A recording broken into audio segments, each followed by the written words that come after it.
नेहरू युवा केंद्र जेसी बोस यूनिवर्सिटी के तत्वाधान में जिला पड़ोस युवा संसद कार्यक्रम जेसी बोस यूनिवर्सिटी के विवेकानंद ऑडिटोरियम में आयोजित हुआ, जिसमें 250 युवाओं ने भाग लिया। कार्यक्रम में एनएसएस से जुड़े छात्र छात्राओं की भी सहभागिता रही। नेहरू युवा केंद्र के जिला युवा अधिकारी एवं कार्यक्रम के अध्यक्ष रविंद्र मोहन ने बताया कि प्रधानमंत्री नरेंद्र मोदी के फ्लैगशिप कार्यक्रमों के अंतर्गत देश के युवाओं के समुचित विकास के लिए विभिन्न प्रकार के विषयों पर कार्यक्रम आयोजित किए जा रहे हैं। उसी कड़ी में नेहरू युवा केंद्र फरीदाबाद ने जिला पड़ोस युवा संसद कार्यक्रम का आयोजन फरीदाबाद स्थित जेसी बोस यूनिवर्सिटी में आयोजित किया गया है। कार्यक्रम में मुख्य अतिथि के तौर पर जेसी बोस यूनिवर्सिटी के रजिस्ट्रार सुनील कुमार गर्ग ने शिरकत की और उन्होंने अपने संबोधन में नेहरू युवा केंद्र द्वारा संचालित इस कार्यक्रम की सराहना की। कार्यक्रम में विशिष्ट अतिथि के तौर पर जिला सूचना एवं जनसंपर्क अधिकारी राकेश गौतम ने शिरकत की और अपने भाषण में जिला नेहरू युवा केंद्र के कार्यों की सराहना की और उन्होंने बताया कि कोविड के बुरे दौर के बाद हम बाहर आ गए हैं और अपने जीवन में आगे बढ़ रहे हैं, जो कि बहुत अच्छा लगता है।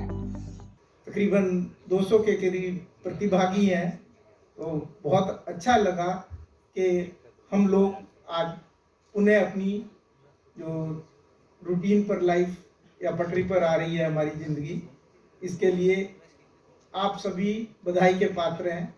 जिला पड़ोस युवा सांसद माननीय प्रधानमंत्री जी के एक कार्यक्रम के तहत, जिसमें मुख्य रूप से युवाओं को जोड़ना, क्योंकि हमारा जो देश का भविष्य है वो युवाओं के ही हाथों में सुरक्षित है। चाहे वो फिट इंडिया मूवमेंट है, चाहे बेटी बचाओ बेटी पढ़ाओ है, चाहे स्वस्थ भारत है, स्वच्छता अभियान है, ये जितने भी कार्यक्रम हैं इनमें युवाओं का रोल, युवाओं की प्रतिभागिता सबसे ज़्यादा महत्वपूर्ण है।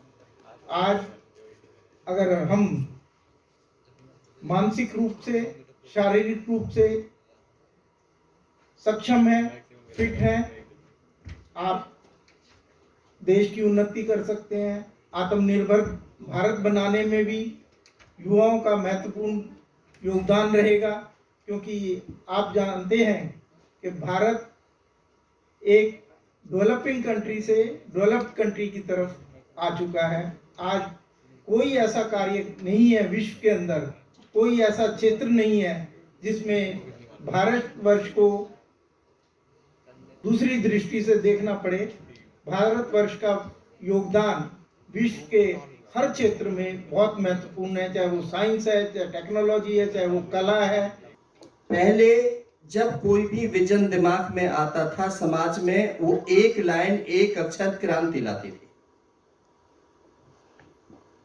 और मैं बड़ा कड़वे सच के साथ कह रहा हूं कि आज की पत्रकारिता कलम टूट चुकी है,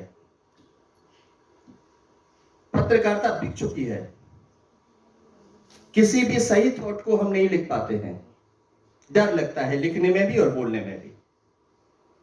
वो क्रांतिकारी वीर थे, उनको मैं सल्यूट करता हूं।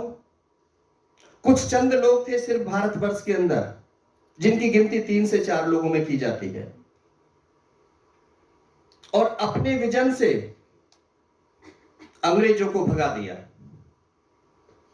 आज हजारों की संख्या में पोर्टल हैं, हजारों की संख्या में अखबार हैं, लेकिन कोई सत्यता को लिखने के लिए और सत्यता को बोलने के लिए और सत्यता को कहने के लिए इतना बड़ा सीना चाहिए। मैं राइटर हूं, लेखक हूं, 25 किताब लिखी हैं और निर्भीकता से अपनी बात को रखता हूं। मंचों पर भी निर्भीकता से बोलता हूं। लिखा हुआ भाषण नहीं होता मेरा। प्रेजेंट सिनेरियो जो है उसके ऊपर मैं बात आपसे कर रहा हूं। आज प्रधानमंत्री साहब ने इसको बहुत अच्छा कर दिया कि आप घर बैठे अपने मन की बात को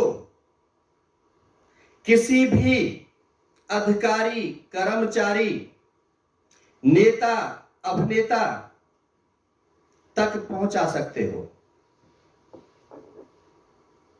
एक्शन नहीं होता है तो सीएम और पीएमओ जो वेबसाइट लिंक है उस पर डाल सकते हो। उसमें भी एक्शन नहीं होता है तो 24 आवर्स से 72 आवर्स की गाइडलाइन है, यदि उन पर कोई नहीं एक्शन किया जा रहा है तो रिमाइंडर भेजिए, क्विक हियरिंग होगी। आज का जो सिनेरियो बदल रहा है वो बहुत अच्छा है।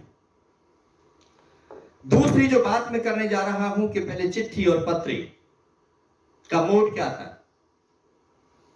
पहले कहते हैं, मैंने नहीं देखा उस युग को, मुगल काल में जब मुगलों का शासन था उससे पहले की कोई बात रही होगी कि तोता चिट्ठी पत्री लेकर के जाया करता था, बाज हुआ करता था, ये हुआ करते थे। उसके बाद में पोस्ट ऑफिस आ गए, उसके बाद फैक्स आ गए, टेलीग्राम आ गए, पेजर आ गए, कोडलेस आ गया, फिर मोबाइल का जन्म हो गया, फिर इंटरनेट का जन्म हो गया, फिर उसके बाद में तो पता नहीं क्या क्या आज की दुनिया है। आप सब लोग आज की दुनिया के हो, आज के दुनिया का सिनेरियो आप सब जानते हो। तो जो चिट्ठी पत्री, लेकिन बड़ी अहम वैल्यू होती थी उस पत्र की। जो पत्र आया करता था 10 दिन, 15 दिन, 20 दिन, महीने में पहुंचा करता था, बड़ी बेचैनी होती थी। अत्र कुशलम तस्त्रास्तु, मैं आप खुश हूं, आपकी खुशी में परमात्मा से चाहता रहता हूं, बड़ा प्यार झलकता था। और आज की चिट्ठी पत्री जो लिखते हो, भेजते हो, मेल जो करते हो, कहां से शुरू करते हो, क्या होता है साथियों? प्यार खत्म हो चुका है। उस टाइम उस पत्र को पढ़ने के लिए बड़ा गुरुओं का सम्मान बढ़ता था। गांव के लोग सब उस मास्टर जी के पास आते थे, सर जी खोलो ना, इसमें देखो ना, क्या मेरे बेटा ने सेना में जो भर्ती हो गया ना, देखो क्या लिखा है इसमें। नौकरियां नहीं थी, आत्मनिर्भर भारत था, अपना कमाते थे, अपना खाते थे, गाय भैंस पालते थे, दूध दही खाते थे, खेतों में मक्का ज्वार बाजरा बोते थे, खाते थे। बड़ा अच्छा समय था, कोई भूखा नहीं रहता था। कहीं इस प्रकार का जो आज का सिनेरियो चल रहा है ऐसा नहीं था। भाई से भाई मिलकर के राजी नहीं, बहन से बहन मिलकर राजी नहीं, भाई बहन का बंटवारा हो गया, खून के रिश्ते पतले हो गए, गुरु शिष्य का रिश्ता दूषित हो गया, माता पिता का रिश्ता दूषित हो गया, सब खत्म हो गया।